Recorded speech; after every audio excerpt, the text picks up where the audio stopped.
Listo. Bueno, ¿qué tal? Muy buenas tardes.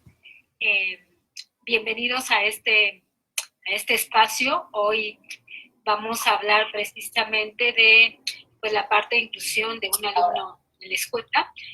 Aprovechando que, bueno, pues hoy es 15 de mayo, Día del Maestro, y yo creo que es un buen momento para que reflexionemos sobre el papel del docente precisamente durante el proceso de inclusión en general, pero en especial de un alumno con autismo. Y bueno, está conmigo Carolina Hernández. Carolina, ¿quieres presentarte, por favor? Buenas tardes, yo soy Carolina Hernández, soy consultora en inclusión educativa aquí en Domus, en Domus a distancia.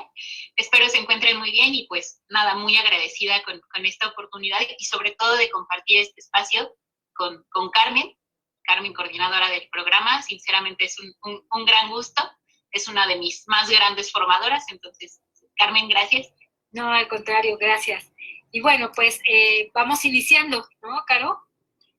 Claro, pues justo pensábamos, nos habían comentado como esta parte de, es Día del Maestro, a propósito de la fecha, tener un conversatorio en cuestión a cómo se vive la inclusión educativa, ¿no? A cómo lo viven tanto las familias como pues la parte de la escuela, ¿no? Y una pregunta que brinca, aunque no tendría por qué ya a estas alturas brincar, es a partir de una frase surge la pregunta.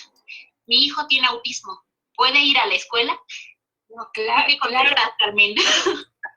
Claro que puede ir a la escuela. Yo creo que cualquier alumno tiene derecho a la educación, pero una educación de calidad, ¿no? Y sí, precisamente los padres de familia a veces tienen estas inquietudes de cómo hacer el proceso para su hijo con autismo. El proceso tiene que ser idéntico, que lo harían como cualquiera de sus hijos.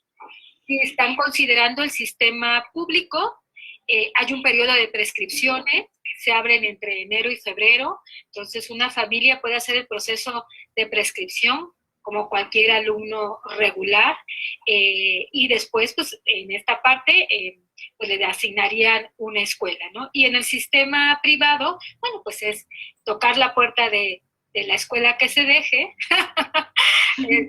para poder acceder, que puede ser alguna escuela que se encuentre pues también cerca de su propia comunidad, pero cualquier alumno puede ir a la escuela, claro, cualquier alumno puede ir y pueden hacer el mismo procedimiento que realiza pues cualquier alumno regular. Pero les podríamos dar como algunas recomendaciones porque sinceramente los papás se acercan mucho preguntando cuál es la mejor opción, ¿no? ¿Qué escuela me favorece más? Nos preguntan por justamente sistema público, sistema privado. Digo, creo que sabemos que ambos tienen sus ventajas. También nos preguntan si es más favorable un sistema activo, una escuela activa, un sistema Montessori, la cantidad de niños incluso que debe haber en un grupo. En torno por las propias características del autismo, de pronto a los papás les surgen más dudas de las que está habituado un padre de familia al buscar escuela, ¿no? Desde cómo deben ser los docentes, cómo deben ser las instalaciones, cómo deben ser sus compañeros, cuántos compañeros debe tener. Entonces, ¿podríamos darles algunas recomendaciones? Claro que sí, Caro. Bueno, en cuanto al sistema público, bueno, pues esta parte que hagan ustedes su proceso de prescripción formal. En el sistema público es un sistema también muy amable, en el sentido que el currículum y el aprendizaje esperado no va por arriba de las competencias académicas que debe tener un alumno. Sí, efectivamente, también tiene sus desventajas, son grupos muy amplios, muy amplios, aunque en algunas escuelas privadas también ocurre lo mismo. Hay escuelas que tienen una demanda muy alta de alumnos. Dentro del sistema público también hay una unidad de apoyo, que es UDI, que también gestiona toda esta parte de la inclusión, entonces pueden también acercarse a ella. Lo único, la debilidad de este apoyo que cuentan las escuelas es que pues atienden a una gran cantidad de escuelas con una gran diversidad de alumnos, y a veces el apoyo que podría otorgar este sistema dentro de la escuela a veces es complejo, ¿no? Entonces, el sistema público viene bien, puede ser cualquier escuela cercana a su domicilio como alternativa. Y es que justo creo que atendiendo un poco esto que comentas también de la cantidad de escuelas que tiene que atender el grupo de UDI o los grupos de especialistas de las escuelas, igual y considerar, ¿no?, que tanto el sistema público como el sistema privado, en teoría, tienen su equipo de especialistas. Hemos visto, nos hemos enfrentado comúnmente a que la escuela diga, ok, te recibo al alumno, pero necesita monitor. No se hace siquiera una evaluación previa para ver si realmente el alumno requiere el acompañamiento de un monitor, acompañamiento terapéutico, sombra, como se le sigue nombrando en muchos lugares. Pero sí creo que valdría la pena resaltar justamente que existen equipos psicopedagógicos tanto en el sistema público como en el sistema privado. Claro. Hay muchas familias que no cuentan, digo, en el caso de Domus, pues realizamos todo un acompañamiento, ¿no?, que conocemos, es un proceso muy cuidado, pero hay familias que no tienen acceso a estas instituciones, que están en otros estados de la República, en donde no se trabaja de la misma manera. ¿Qué podríamos hacer? ¿Qué tareas tienen estos centros de atención psicopedagógica que están dentro de las escuelas para atender a los alumnos con autismo dentro de la diversidad?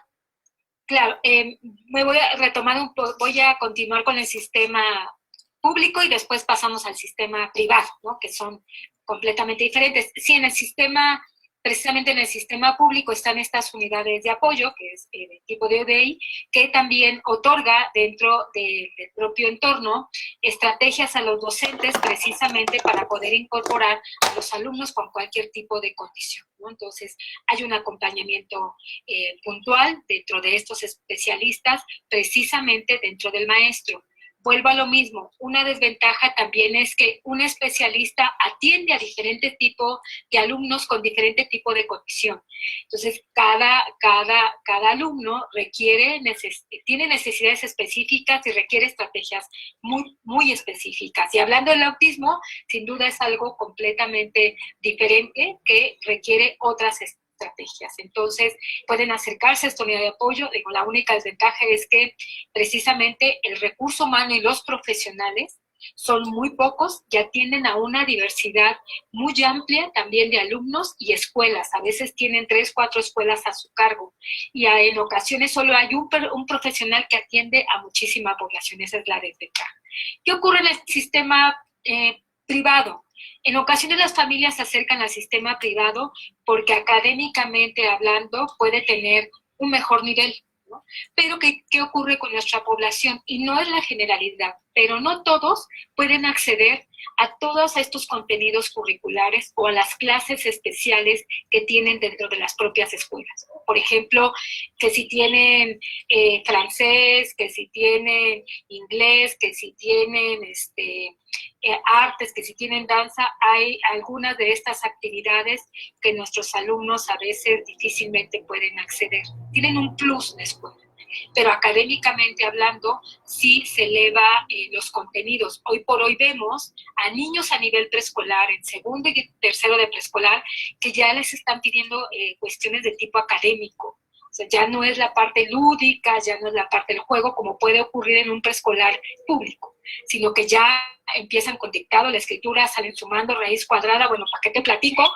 Es muy el nivel de exigencia y metemos en una complejidad a nuestra población. Y sí, dentro del sistema privado también existen los psicólogos que precisamente parte de las funciones es realizar todas estas estrategias de acompañamiento al docente para que el proceso de inclusión de un alumno se pueda dar de manera satisfactoria. Ok. Y, por ejemplo, en el caso de los alumnos que sí acuden acompañados de algún monitor, en nuestro caso, bueno, de asesores en inclusión, ¿no? Pero en el caso de estos chicos que en efecto sí requieren el acompañamiento de algún otro profesional, a veces surgen los maestros esta cuestión como de no comprender, de no tener claridad del papel que está teniendo este asesor, este monitor en el salón. De pronto incluso nos ha tocado ver que hasta nos dicen, no, pues tú evalúalo. Así como, pues, no, espérate, es alumno nuestro, ¿no? Es una persona con la que estamos trabajando de manera colaborativa. ¿Cuáles serían ¿cómo les podríamos aclarar a los maestros cuál es la función de este maestro sombra, de este monitor? ¿Cuál es la función de ellos? Claro, es importante también aclarar, Caro, que no necesariamente todos los alumnos requieren un personal de apoyo. Y no es un nivel de exigencia que la escuela tenga que solicitar este personal. Ajá, sí, como tú comentabas al inicio, tienen que evaluar si estos apoyos lo requiere de manera continua o lo requiere de manera intermitente. Es muy fácil, digo, tú lo ves en las aulas, que el maestro le deja la responsabilidad al profesional y limita las funciones y participación del docente. Entonces, sí hay escuelas que exigen que vaya un personal de apoyo, pero primero hay que evaluar si lo necesita o no.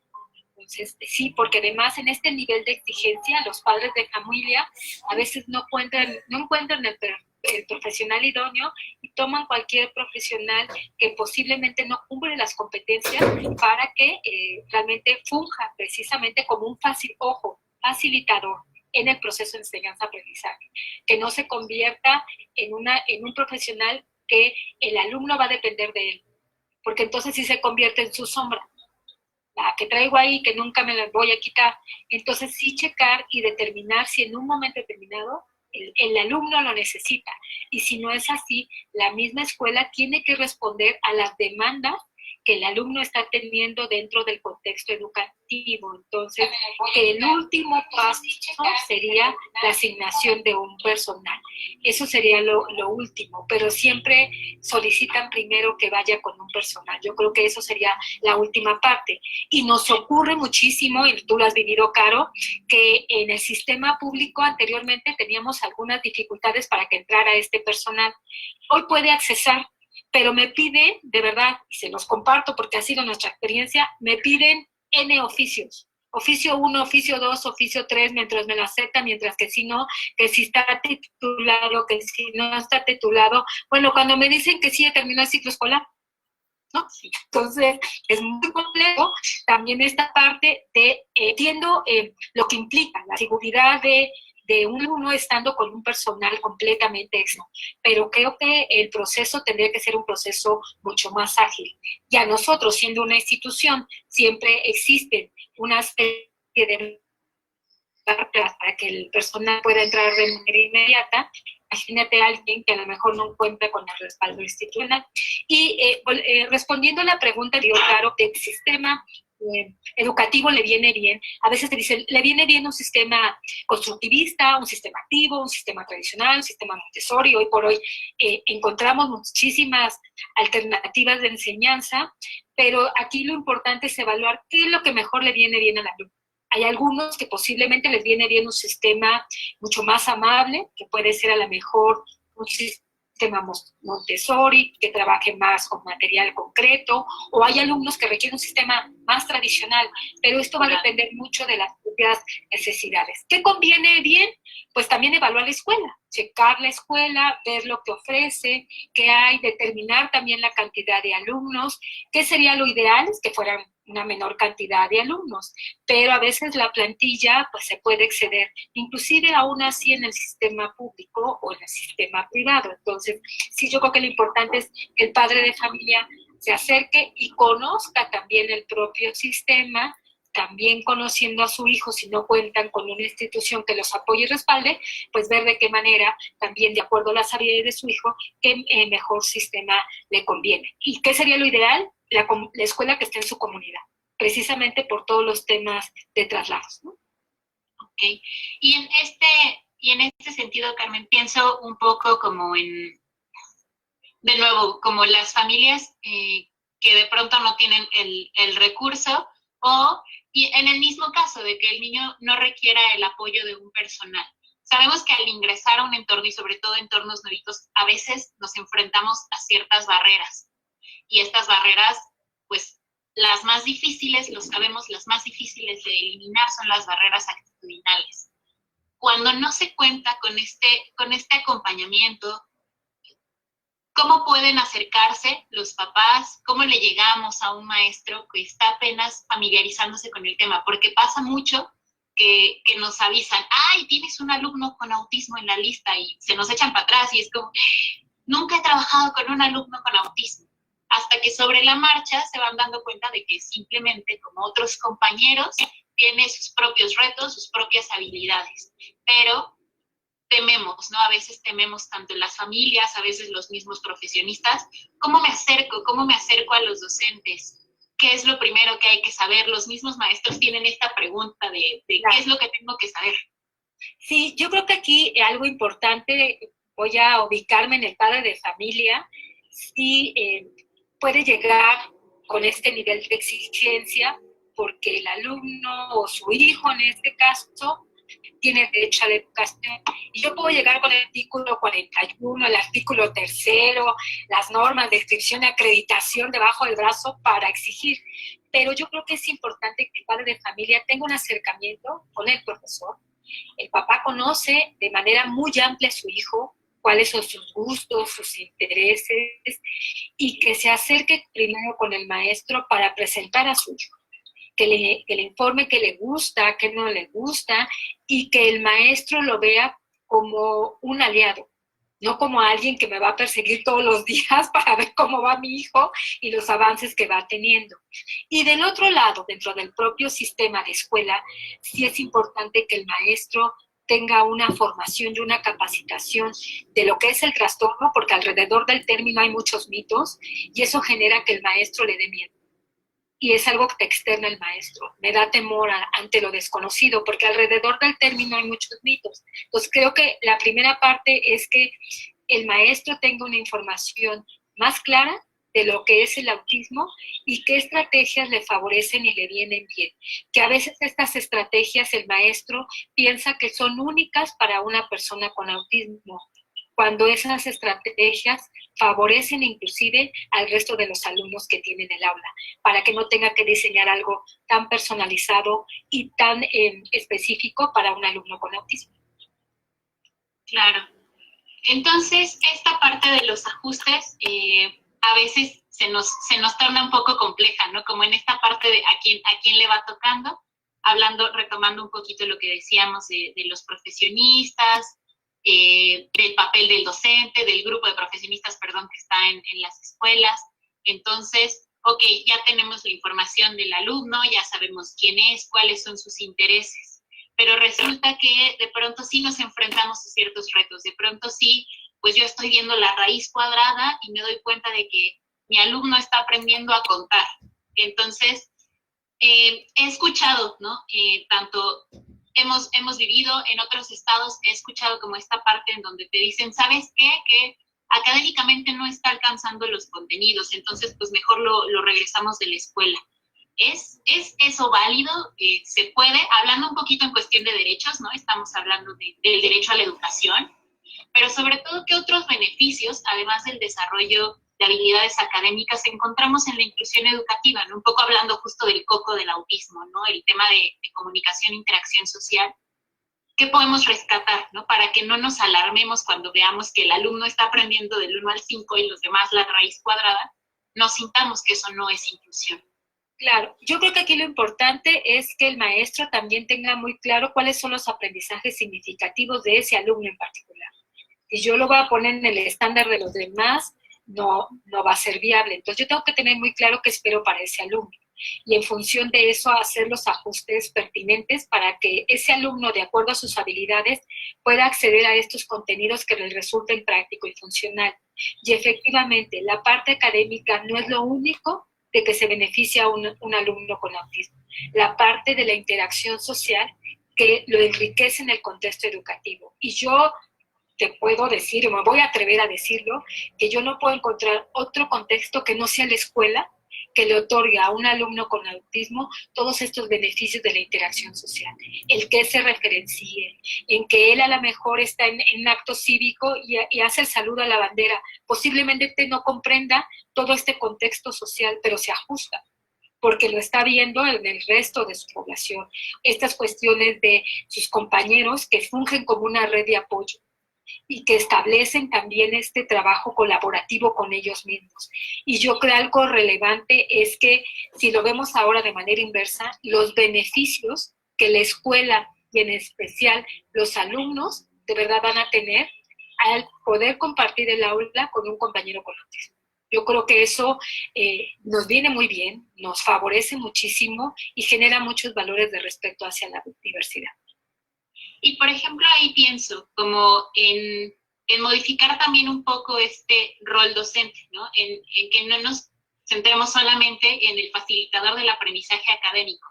Creo que algo muy importante cuando hablamos de que los docentes a veces no tienen los recursos al escuchar la palabra autismo, como dices, y todos estos mitos que hay alrededor, de pronto nos frenamos y es como, entonces, ¿qué hago? ¿No? ¿Qué hago con un chico con estas habilidades, con estos intereses? Pero además, algo bien importante, considerando que, pues sí, necesito desarrollar temas de comunicación e interacción social. Podríamos encontrar como la manera de ir mediando este aprendizaje hacia los compañeros, justamente consolidar estas redes de apoyo y el desarrollo sobre todo de algo muy importante, ¿no? Escuchamos frecuentemente estos indicadores de calidad de vida, escuchamos qué tan sólidas son las amistades de los niños con autismo. ¿Cómo un docente puede ayudar al desarrollo de la comunicación y la interacción social? Yo creo que esta parte dentro del aula, comentaste, es algo muy favorable, que es la red de apoyos. Y la red de apoyos son sus compañeros, es una red de apoyo natural. A los niños les nace apoyar al otro. Entonces es solo guiarlos para que exista esta red de apoyo. Y algo importante también que resaltar es que en los primeros niveles, como es preescolar, primaria, un poco en secundaria, existe también este acompañamiento de los compañeros con un alumno con autismo, pero después empieza a existir una separación. ¿Por qué? Porque los intereses que tiene un alumno con autismo en referencia a lo que va a tener un alumno estando en secundaria y preparatoria suelen ser muy diferentes. Entonces, creo que podemos aprovechar los primeros años de vida educativa para que se generen precisamente estos lazos de amistad entre los compañeros, que yo vuelvo a reiterar, no lo vamos a encontrar en ningún otro entorno, ¿no? Y algo importante también, Caro, es esta cuestión de la actitud. Tú comentabas esta parte, la actitud del docente. El maestro de verdad me puede decir, no sé. De verdad, prefiero que me diga que no sé a que te diga no quiero. O me da miedo, o no sé cómo, o la frase, que de verdad, una frase que digo no puede ser, es ya me tocó. Me tocó un alumno con autismo, si fuera en la feria, perdón, asignaron un alumno, no me tocó. Entonces ahí es cuando vemos también que la actitud del docente ahí es muy compleja. Si el maestro me dice, no lo sé, de verdad, podemos apoyarlo con toda una serie de formación y capacitación. Pero si la cuestión de actitud y el negarse a tener, porque nos ha pasado, que los maestros se niegan a tener un alumno con autismo, allí es muy complejo. Y cuando es al revés, porque también nos pasó, recuerdo como un poco una escuela, ¿no? En la que la escuela aparentemente tenía la disposición y de verdad, o sea, era impresionante, estaban en las capacitaciones, estaban muy pendientes, pero el mismo sistema no nos favoreció. Sí pasa, o sea, las familias, sobre todo los papás, pueden de pronto detectar que esta escuela, aunque tiene toda la disposición, no está lista. Y en ese caso, ¿qué podría hacer esa escuela para estar lista? Claro, sí, nos ha ocurrido, es lo mínimo, pero nos ha ocurrido que al principio dices, wow, qué padrísima escuela, todos muy dispuestos, porque a lo mejor no sabían qué iba a pasar, ¿verdad? Pero sí, vamos detectando en el camino que posiblemente van poniendo ciertas barreras. No es a la primera, yo digo, no es a la primera tirar la toalla. Yo creo que hacer muchas acciones, mucho acompañamiento, sensibilización y que la escuela también se sienta acompañada, el maestro se sienta acompañado.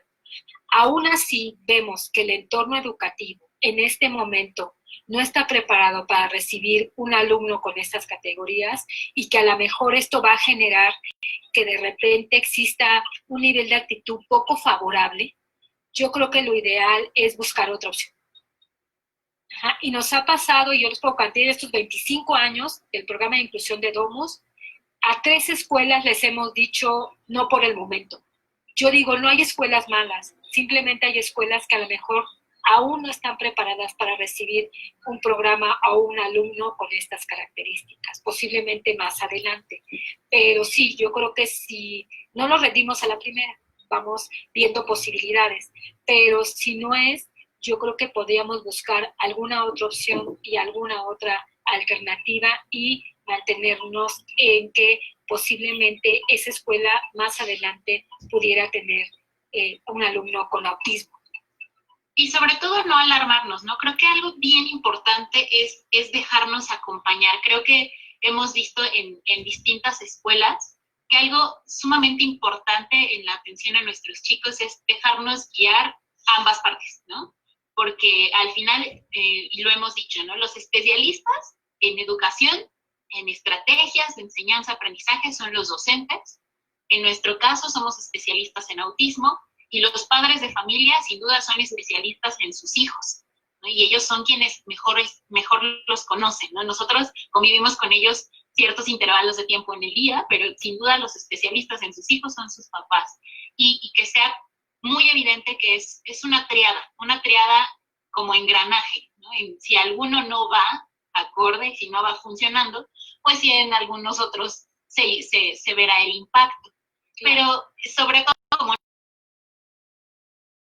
hemos centrado mucho en el inicio de la inclusión educativa, en el cómo arrancamos cuando ingresamos a la escuela, y creo que es un momento en el que hay mucha incertidumbre por todas las partes, ¿no? Hay papás que nos dicen, ¿cómo que ya está listo para la escuela? ¿No? Y en realidad no la veían todavía, como no veían a sus alumnos todavía, a sus niños todavía listos, y de pronto les decimos, sí, ya está listo para la escuela.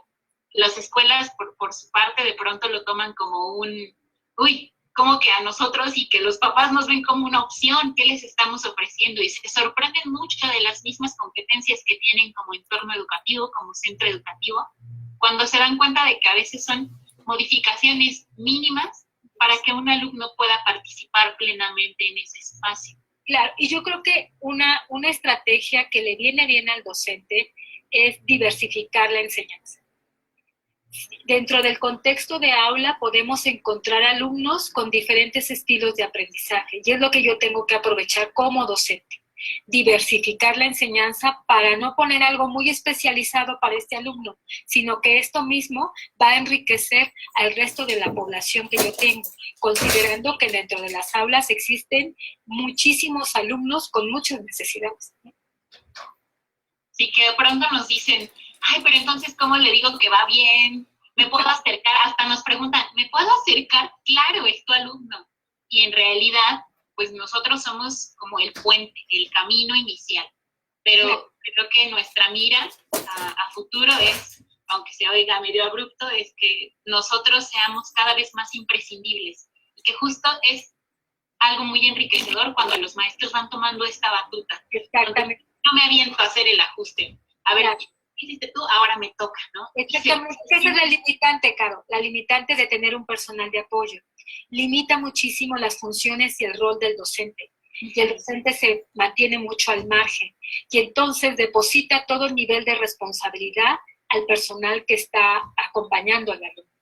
Puede haber un personal, claro, a lo mejor si así lo necesita, pero tengo que generar alianzas, un trabajo colaborativo, para que el especialista y el docente, dentro de cada quien de su ramo, puedan aportar estrategias en función de ese alumno y esas estrategias puedan permear para el resto de la población. Entonces, creo que a veces este personaje puede limitar muchísimo las funciones del docente, por eso tiene que ser muy cuidado, porque a veces este personal se puede transformar en la nana, en el que lo ayuda, en el que está allí como bien lo dijiste, como su sombra, y que esto no permite que el alumno pueda ir retirándole estos apoyos. Entonces, creo que es importante poder posicionar a este profesional y haciendo una alianza directamente con el docente.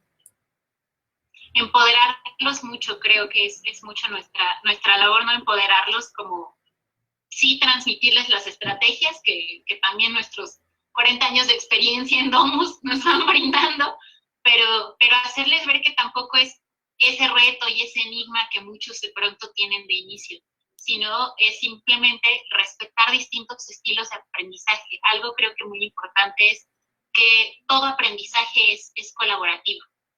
Y pues bueno, me comentan que ya nos están llegando las preguntas. ¡Ay, santo Dios!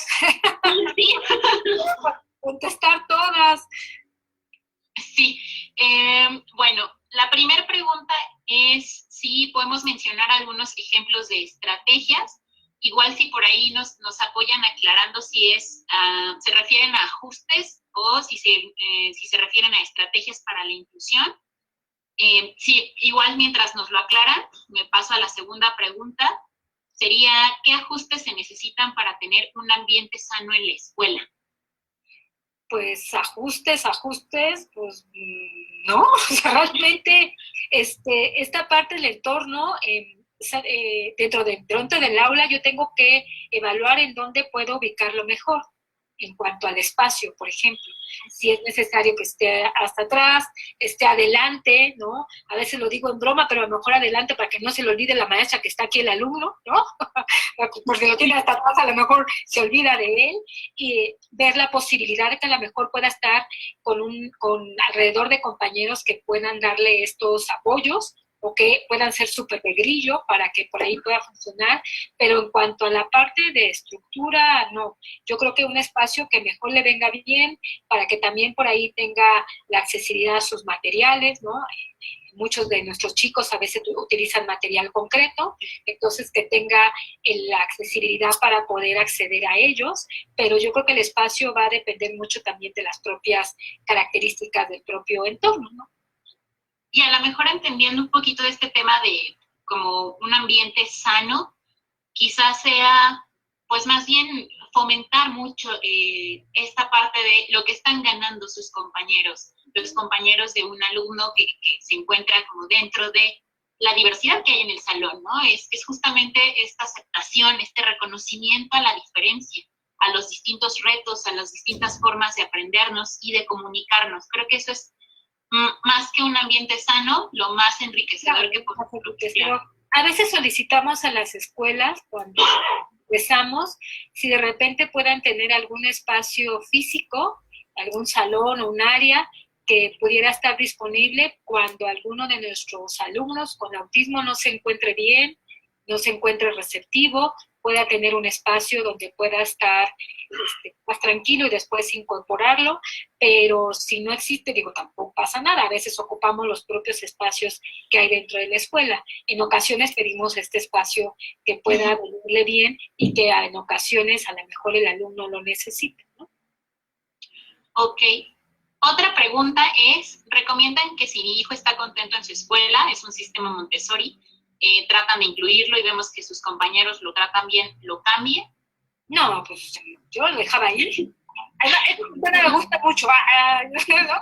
Me gusta mucho el sistema Montessori, es un sistema de verdad muy amable en el sentido de que trabajan con muchos materiales concretos, llevan una secuencia, las actividades, va por análisis de tarea de lo más simple. Yo creo que si el entorno le viene bien, pues lo puede dejar. Más bien, si el bolsillo le alcanza, pues lo que lo deje ahí, porque los Montessori es un poco costoso, ¿no? Sí.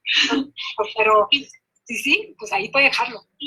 Sí, yo al contrario más bien diría, pues a lo mejor depende como mucho de pronto de las expectativas de los padres de familia, ¿no? Porque a veces como que de pronto estas actividades más de vida práctica centradas en distintas áreas que tiene el sistema Montessori, pues a lo mejor nos parecen como que no claro, es el objetivo académico. Claro, pero cada una de estas actividades cubren un objetivo en específico. A veces no lo alcanzamos a comprender por el propio sistema, pero como bien comentas, cuestiones de la vida práctica tienen un sentido, que precisamente después esas habilidades que ya está adquiriendo en vida práctica lo va a aplicar precisamente en cuestiones académicas. Sí, bueno, yo solo comentaría eso, que depende mucho de las expectativas del padre de familia, y si no, pues realmente a lo mejor solo requieran un poco más de acompañamiento a nivel de lo que un especialista les pueda ir recomendando, pero de ahí en fuera, si el chico está bien. Está bien, y el entorno está bien, a lo mejor solo necesitan información adicional, alguna capacitación. Y otra es, ¿cómo podemos ayudar como escuela a las familias cuando no llevan a cabo estrategias con sus pequeños en casa? Y esto debido a que la mamá, aun cuando sus hijos tienen un diagnóstico de autismo, menciona que no es autismo, y por lo mismo el desenvolvimiento de los pequeños se ha visto muy afectado. Y eso es muy común, ¿no? Esta parte, más de una escuela nos hace referencia que pueden por allí, sin hacer un diagnóstico, los maestros en ocasiones nos han remitido a algunos alumnos con autismo, porque van detectando igual algunas características, pero sí, esto mismo, muchos maestros se enfrentan a que tienen un acercamiento con el papá para poder hacer una detección de manera oportuna y recibir los apoyos que necesita, y el padre de familia está en un proceso de no aceptación, de negación de su hijo. Entonces, creo que aquí también es importante hacer un proceso de sensibilización y de información con el padre de familia, porque sí, la tarea no es fácil, ¿no? Es algo que a lo mejor ellos no quieren ver, ¿no? Pero si se van atrasando en este proceso, de verdad creo que si en este momento es oportuno para hacer una detección de manera temprana, que esto facilite. Yo creo que es acercarse al padre de familia, hacer procesos también de información y sensibilización para que esto favorezca precisamente a los chicos. Necesita poner esos tacones que hacen andar mal. Claro. Además, bueno, yo creo que a veces sí la parte de la aceptación es bien complicada. Yo solo diría, bueno, déjale un folletito cerca, así como déjale un folletito a la mano y también pues permitir ese proceso, porque es un proceso también complicado para las familias el ir aceptando y reconociendo que hay retos, ¿no? Creo que nos metemos con creencias, con el sistema familiar, con las expectativas que tienen ellos como familia para sus hijos. Entonces, acercar la información poco a poco, irles acercando la información, hacerla más fácil para ellos, pero también que no se vea como algo invasivo, ¿no? Como algo de, ay, imposición, porque a veces puede tratar. Y al contrario, en lugar de ayudar, se nos resisten más. Sensibilizarlos, acercarlos a esto que para ellos es algo que a lo mejor no quieren ver. Sí. Nos preguntan si hay ajustes para un niño no verbal para educación primaria. Ajustes curriculares. Pues nos dicen así, ajustes para un niño no verbal para educación primaria. Pues los ajustes, es que mira, mucho también de las creencias es que si un alumno que no presenta lenguaje pide a la escuela, claro que se pide a la escuela, independientemente que no presente el lenguaje. Existen otras alternativas de comunicación que no necesariamente tienen que ser la verdad. Y a veces pasa eso, te preguntan mucho, es que no presenta el lenguaje, ¿puede estar en la escuela? Claro.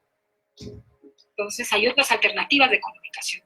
Claro, propiciar más bien que tengan justo estos sistemas de comunicación, ya sea que utilice imágenes, que utilice señas, pero es muy importante que las tenga a su alcance y además que las conozca el entorno, a que el mismo entorno se sensibilice y sepa que ese es el medio en el que ese chico se comunica. Pero sí, sobre todo, no limitar su comunicación únicamente porque no tenga lenguaje verbal. No le voy a permitir el acceso a la escuela. Sí, sino comprender pues los recursos comunicativos con los que él cuenta, utilizarlos y generalizarlos en todo el contexto. Nos preguntan, cuando las habilidades académicas se desafían demasiado del resto del grupo, como sucede en secundaria y preparatoria, ¿qué sugieren? Bueno, pues aquí es ir hacemos las modificaciones y los ajustes pertinentes a partir de una evaluación. Nosotros lo que hacemos es una evaluación académica y de procesos para conocer hoy por hoy dónde se encuentra el alumno y poder hacer los ajustes pertinentes. Y algo importante es, estando en estos niveles, es el aprendizaje significativo. ¿Qué habilidades son más funcionales y prácticas que se aprenda álgebra? ¿No? O como les voy a compartir algo que lo he compartido muchas veces, pero me pasó con un alumno que me dijo, oye, ¿para qué estudió Benito Juárez si ya se murió? Le dije, pues sí, ya no lo estudies, ya estaba en tierra. Entonces, pues no le interesaba Benito Juárez. Mejor aprenda el uso del dinero cuando va a ir a comprar a la tiendita, que sepa este intercambio, cuánto tengo, para cuánto me alcanza. Entonces, creo que en ese momento, a nivel secundario, a nivel preparatoria, sí tendríamos que ajustar los aprendizajes esperados en aquellos que les resulte mucho más práctico y funcional. Y en nuestro sistema educativo, voy a hablar del sistema educativo nacional, es bien complicado. El currículum de secundaria de edad es bien difícil, es poco amable, en el sentido que pueda ser algo más práctico y funcional, ¿no? Sí, claro, sobre todo eso, ¿no? Pensar en las actividades que requieren en este momento, pero también ya con miras a la vida adulta, ¿no? O sea, promover independencia, pero no por eso limitar lo enriquecedor que es la interacción social con jóvenes de su edad, porque, ok, entendemos que no tiene este alcance de las habilidades académicas y a lo mejor cognitivas que sus pares, pero un chico de 17 años se relaciona con otros chicos de 17 años, no con chicos menores o mayores, sino lo enriquecedor que puede ser el entorno para el alumno más allá de lo académico. Claro, y propiciando también estas cuestiones de interacción, aunque les vuelvo a reiterar, ya estando en estos niveles a veces es complejo por los propios intereses de los jóvenes, ¿no? Que son muy diferentes a los que pueda tener un alumno con autismo. Ok. Nos aclaran que son estrategias para la inclusión educativa. Estrategias para la inclusión educativa. De estrategias. Ajá. Yo lo que recomiendo mucho a un padre de familia, al principio que va a buscar en la escuela, es que no llegue diciendo que su hijo tiene autismo, porque ya es una barrera para la escuela. La escuela ya se espantó, no supo qué hacer, y les comparto esto porque me ha ocurrido cuando hago llamadas telefónicas a las escuelas y les pido informes y después les digo que es un alumno con autismo, hacen un silencio. O me pasó en una escuela, me colgó y volví a llamar, ya no me contestaron, les dio miedo, yo creo, o algo les pasó. Pero bueno, entonces, primero, no comentar nada para que les permitan el acceso, checar. Inclusive vemos desde una llamada telefónica cómo me recibe la escuela, que me permita conocer las instalaciones, cómo es su plan de trabajo, y posteriormente, una vez que yo ya conocí toda esta dinámica, ya otorgaría información de que, en el caso de un padre de familia, decir que tiene un hijo con autismo, pero que va a existir, en caso aunque no tengan una institución, que ellos van a ir acompañando este proceso de inclusión. Algo importante como una estrategia es la parte de la sensibilización. La sensibilización para la comunidad educativa, para el grupo que va a recibir al alumno, y si es viable para toda la comunidad. También para los padres de familia, que sepan que hay un alumno dentro de la escuela, con estas características, precisamente para que esto favorezca este proceso, y la capacitación para el docente. Sí es importante que el maestro tenga herramientas y recursos. Ahora, esta sensibilización con una vez no es suficiente. Es importante hacer esta sensibilización de manera continua y sistemática para que el proceso de inclusión se dé de manera satisfactoria. Y también conforme detectamos necesidades, ¿no? Porque no es lo mismo una sensibilización al inicio para informar a sus compañeros que, bueno, de pronto pueden observar ciertas características en algún compañero nuevo, y a lo mejor sobre la marcha de pronto empiezan a preguntarse sobre alguna conducta, sobre algún interés muy específico del chico, sobre su forma de comunicarse, cómo me acerco, cómo juego con él, por qué hace esto, por qué no me hace caso, y sobre la marcha retomar la información que se les dio al inicio o darles nueva información que les sea funcional para seguir interactuando con su compañero. Claro, inclusive esta parte, aunque el alumno ya esté en esta escuela, el siguiente ciclo escolar es volver nuevamente a dar una sensibilización, una plática, porque se integran compañeros nuevos, y nos ha ocurrido, Caro, como estrategia a veces hemos implementado que los mismos compañeros de grupo que ya lo conocen, ellos sean los que lo presenten, porque lo conocen, de verdad lo conocen perfecto. Yo digo, ¿a qué horas toman la clase? Y están al pendiente de mi compañero. Sí, yo también. ¿Y cómo están tomando la clase? Sí, lo conocen mejor ya. Y bueno, nos dicen, muchos docentes se basan en la cuestión cognitiva, dejando de lado la conducta. ¿Cómo influye Domus para involucrar a los docentes en ambos procesos?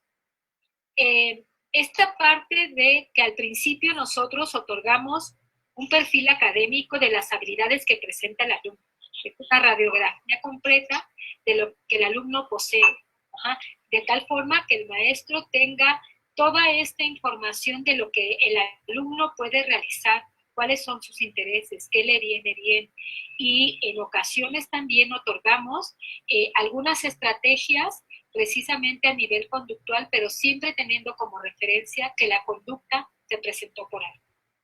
que hubo algo por ahí, un antecedente que hizo que la conducta se presentara. Entonces otorgamos ciertas estrategias y lo manejamos más a nivel preventivo, a nivel proactivo.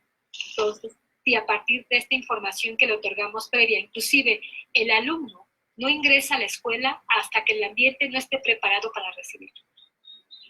O sea, el alumno se va a integrar hasta que ya hicimos capacitación, sensibilización, se hizo una información a la escuela, nosotros ya conocimos el entorno, el padre de familia ya también lo conoce. Una vez que todo esté preparado, el alumno ya se incorpora. Y sobre todo, digo, también no exponemos como al docente, justamente cuando son docentes nuevos, cuando son docentes que apenas están teniendo su primera experiencia, pues sí, los vamos guiando de una manera pues más paulatina, ¿no? Sin duda, al inicio, pues quien lleva como la batuta de la intervención en temas conductuales es el personal que acompaña al chico en caso de que así lo requiera, y gradualmente se van permeando estas estrategias, se van dando modelos para que el docente pueda tomar sin duda las riendas del alumno. Claro. Y, nos preguntan, creo que ya también para cerrar, nos dicen, hola Carmen, saludos de Pepe Toño, ya está en nivel preparatoria, ¿cómo podemos checar su orientación vocacional? Dios, ya está prepa, y lo vi chiquito, ¿cómo crecen los niños? Bueno, pues hay que me mande un correo con gusto para poderlos apoyar, lo conozco desde hace muchísimos años. Qué honor, Okay. qué gusto que Sí. Nos preguntan si existe apoyo a padres de familia para que se acerquen a la condición de sus hijos de la mejor manera y exista una mejor intervención e inclusión. Sí, tenemos también cursos que ofertamos, inclusive aquí voy a hacer promoción, pero también tenemos cursos que tenemos como el taller de monitores, que lo hemos hecho durante el ciclo escolar en 3 momentos, solo que ahorita también por estas cuestiones de contingencia se detuvo, pero es un taller de monitores que ofertamos a veces los fines de semana, y para aquel personal que apenas se va a ir acercando o aquellos profesionales que ya tienen experiencia, estos talleres les favorecen muchísimo porque otorgamos estrategias no solamente académicas, sino de las diferentes áreas para favorecer el proceso de inclusión de un alumno con autismo. Y también directamente para las familias, comentarles también otro comercial, el servicio de Domus Te Ayuda, pues es un servicio personalizado para las familias, y cualquier información que requieran para estas asesorías en el servicio de Domus Te Ayuda, en el chat directamente pueden preguntar y les van a estar respondiendo. Y pues creo que ya estamos cerrando en tiempo. No sé, bueno, ¿algo pues que comentar, Carmen? Yo terminaría esta plática, esta charla, precisamente volviendo a enmarcar que es el Día del Maestro, con una frase favorable y una frase no favorable. Primero la no favorable, para cerrar esperanzado. Que me pasó hace muchísimos años, siempre la tengo presente, siempre la digo porque digo, ¿no? Me acerqué a una escuela precisamente para presentar el programa de Domus, ver la incorporación, era una escuela muy cercana al domicilio del alumno, le hice todo mi speech y al final la directora se me quedó viendo y me dijo que las peras con las manzanas no se juntan. Entonces yo así salí en shock, ¿no? Enojada y todo, pero dije, no, ya no me voy a enojar, hay que hacer esta sección, ¿no? Y hay otra frase, esto nos ocurre, yo digo, al final el profesor a lo mejor no tenía toda la información, ¿no? Y si claro, yo le compara... ¿No estaría mejor en una escuela especial? No estaría mejor con sus iguales son los compañeros que están ahí, los que tienen los que tienen el salón y en el patio, esos son sus iguales. Pero se reveló una frase que me dijo un maestro y que yo dije, wow, perfecto. Al principio ese maestro tenía muchas reservas en la incorporación de un alumno con autismo, un poco de temor, porque ya había vivido él una experiencia con otro alumno y no le había ido muy bien. Y cuando le pedí que me compartiera al final del ciclo escolar su experiencia, él me lo dijo con esta frase. Y me dijo que la formación es la clave para la inclusión. Y efectivamente, en la medida que el profesor tenga capacitación e información adecuada de lo que es el autismo, las estrategias, creo que es la clave para la inclusión. Y efectivamente, Así es. Sí, para mucha reflexión. Además, pues la formación nunca se acaba. Entonces, para mucha reflexión este Día del Maestro, que les demos nuestras más grandes y cordiales felicitaciones. Y Carol, también tenemos maestros que yo digo, quiero 50 de esos. ¿A dónde los clonamos? Sí, por favor, las clonamos y las llevamos a todas las escuelas. Sí, también yo creo que es un agradecimiento a los docentes. Hay docentes que de verdad se ponen la camiseta desde el principio y nos van acompañando. Y yo digo, wow, felicitaciones a los maestros que de verdad traen tatuada esta parte de la inclusión, de la vocación. No solo para un alumno con autismo, sino para cualquier alumno que lo necesite. Y bueno, pues sí, reiterar las felicitaciones a los docentes. Pues sí, y pues creo que estamos cerrando. Muchas gracias a todos por acompañarnos esta tarde de Día del Maestro. Muchas felicidades y acérquense a Domus. Tenemos servicios, tenemos cursos y sin duda alguna les ayuda y les enriquece. Un excelente, un gran lugar para aprender, sin duda es Domus. Domus es nuestra casa. Sí, claro. Bueno, pues felicidades a todos los maestros que este periodo que están en casa y con una nueva forma de enseñar, porque ahorita están aprendiendo nuevas formas de enseñar. Perdón, de verdad, no dejen de lado a los alumnos con autismo, porque en este periodo que fueron cuestiones en línea, que han sido en línea, nuestros alumnos están siendo olvidados. Porque sus competencias son muy diferentes a las que pueda tener un alumno regular en sentarse en una computadora por tiempos prolongados. Entonces, de verdad, por favor, analicen esta nueva práctica de aula virtual y no olviden también a los alumnos con autismo. Pues muchas gracias y nos piden esperar un poquito ahí.